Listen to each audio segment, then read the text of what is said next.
Okay, good morning folks, and welcome to One Bite at a Time. This will be my new YouTube channel. I've decided to give the blogging a go eventually after many weeks of ifing and butting, but here I am, I'm going to give it a bash.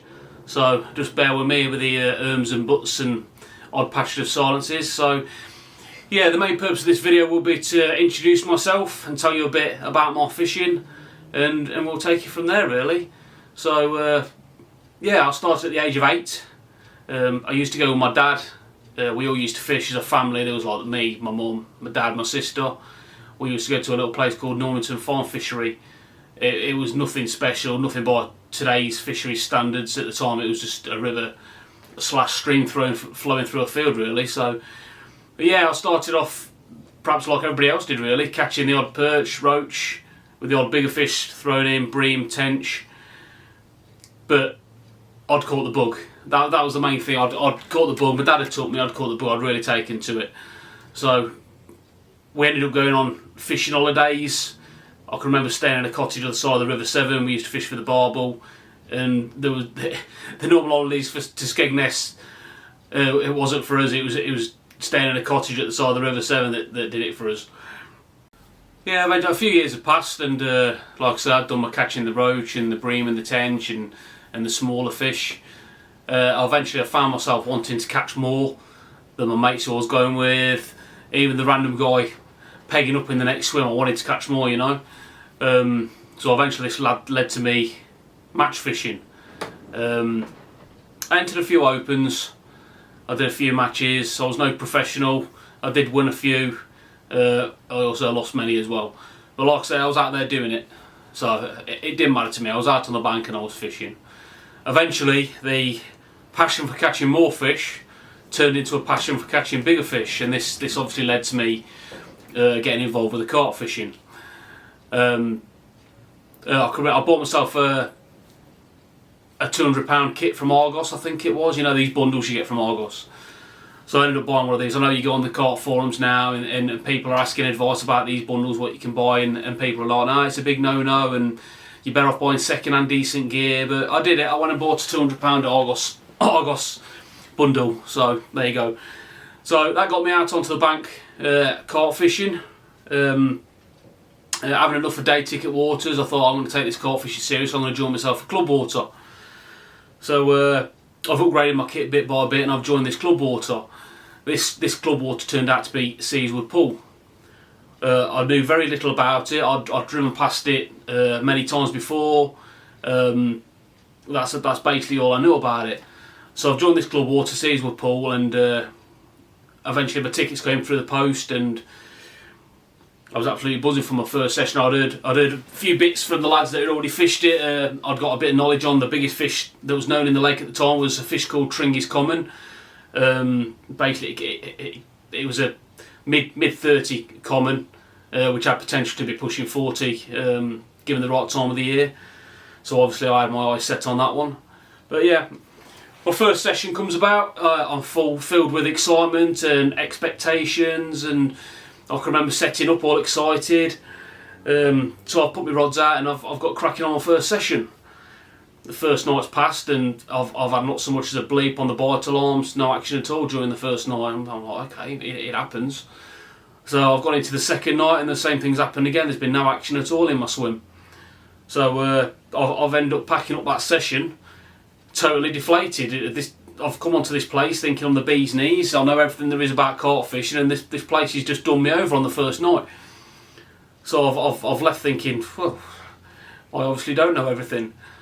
So I've got myself back down onto the lake again. I've done a few sessions that season, and it just happened the same way every single time, just blanks. And at that point I was coming away, I was doubting my rig, doubting my fishing knowledge, and I was thinking, well, I've managed to catch everywhere else, why can't I catch a fish out of this place? So yeah, I was pretty much deflated. The season had ended. Like I said, I did join halfway through the season, so it didn't give me much opportunity to fish through the year, but I did do a fair few sessions on there. My ticket renewals come through. And in the back of my head I'm thinking, do I, don't I? Am I setting myself up for more failure? But I decided to go for it again. I thought, no, I'm not going to let this place beat me. And I got myself back down on the lake again. First session of that season resulted in another blank. I'm thinking I'm just going to pick up here where I left off. So, what's the point really? But I kept on plugging away, and eventually I remember the evening well when I had my first fish. I had my friend fishing over on the far bank. He'd already had a couple of fish, including the fish that I'd got my eye on, Tringy's Common. He'd pulled it out at a record weight of £39, I think it was. So, yeah, I was more than buzzing for him. So, anyway, I'm on the other side of the lake and I'm fishing away, and my rod's gone screaming away. And I can remember it well, and my heart was pounding. The rod's gone screaming away, and I'm fighting this fish, and I'm thinking, don't come off, please don't come off. And eventually I've managed to slip the net under this, I think it was high teen apple slice mirror. It was a gorgeous fish. And I'm off the mark, and I've had this fish, and I'm absolutely buzzing. I've absolutely made up with it. And my mates have come round, and they're buzzing as well. And I've had my pictures, and I've slipped this cart back. I've had a couple of beers, as you do when you're celebrating your fish. And I put my rods back out again, and it's gone off again. And I've managed to pull out a low 20 common. And I'm thinking, this is great. I've done near a full season on this water without so much as a bite, and all of a sudden I've pulled these two carp out. And just having those two carp sent my confidence straight through the roof. Yeah, it did me so much good having those fish. So anyway, I've finished that session. As I say, I was absolutely buzzing for it, and I fell in love with this water in the end. I've just fell in love with it. I've just wanted to spend all my time down there. And eventually, the rest of the season passed, and I ended the season with 20 fish, including Tringy's Common, which I'd had my eye on in the first place. It was a slightly lower weight than what my friend had it. I think it was 35.12, which still stands at my current PB. But yeah, I ended on 20 fish, which was a really, really good result for that lake. But what I found funny was, all those blanks, I got to those two fish, I hadn't changed no rigs, no tactics, nothing like that. It all come down to how confident I was. And just turning up to lake confident and having confidence in my rigs and where I was putting my rigs, it just made all the difference. And fish after fish, my confidence built, and that was all there was to it. So anyway, having had Tringy's Common, which is unfortunately deceased now, I decided to get myself on a proper syndicate water. On a winter ticket it was to start with. It was Hamsall Fishery.